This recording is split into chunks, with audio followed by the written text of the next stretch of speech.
What's up guys, greetings here from the SIGET 2016 festival, and today I want to show you how to shoot a motion controlled time-lapse using the Syrp Genie Mini. So in this video I want to get started with a special video format that will be released occasionally and cover my YouTube gear. Today getting started with my time-lapse device called the Syrp Genie Mini and my cameras.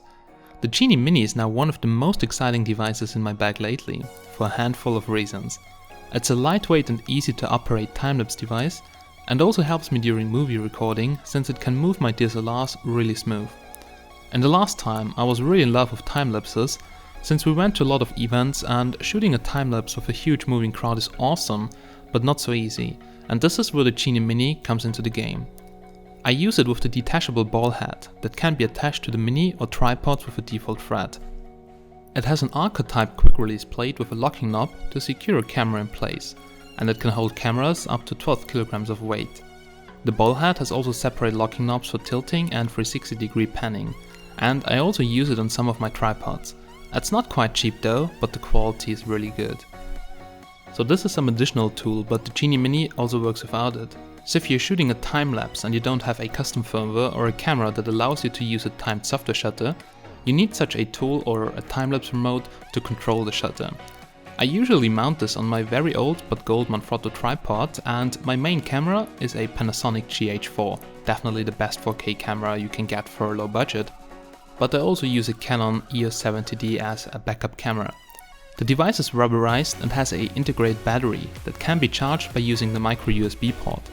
There is one shutter cable included, depending on your camera brand, and all you need to do is connect it to your camera and turn on the Genie Mini by pressing the power button. The Genie Mini has to be connected over Bluetooth to your smartphone. There is an easy to use app that allows you to set up your time-lapse video. I usually do all my time-lapses in manual, even though I'm still new to it and not really good. It allows you to set the rotation degrees, so the start and end position, and the playback time and the time between the pictures, and with those three parameters it will tell you if the time-lapse is possible or not, because for sure there are restrictions if you try to do it too fast. So if you have no clue what you should choose, there are predefined profiles that will do the setup depending on what you want to do.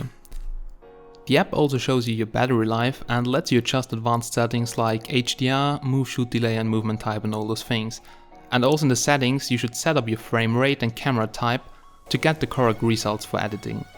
Now all you need to do is find a place and start the time lapse. The battery life is insane. Even though the battery looks small, it is way better than my camera's battery life and lasts easily a day of hardcore use. So as stated, not only time lapses are great, also video recording. Probably you have noticed some of my camera moves in the last videos. They were done with the Genie Mini. Unfortunately, some drunk guy on the SIGET crashed into my camera and destroyed my Genie Mini, so I had to take it apart and fix my broken plastic gear with a screw. But well, it works great again, and I could also have a closer look on the inside. The battery should last with this capacity for around 48 hours of time-lapse, and there's a really tiny motor inside with a plastic gearbox with a very good transmission that can even move heavy cameras. So let's talk now about the pros and cons. First, the good things: insane battery life, good build quality, lightweight and small. The app is easy to use and works also after you switch Bluetooth off. Now let's talk about the cons. So the start and the end of the pan is a bit jerky and it's not quite cheap. Even though the expensive ball head is not needed, the device itself is also not something which a time-lapse beginner would probably buy, because it's over $200. But I have to say, it makes my time-lapses and videos way easier, especially when I travel around, because this device is really tiny.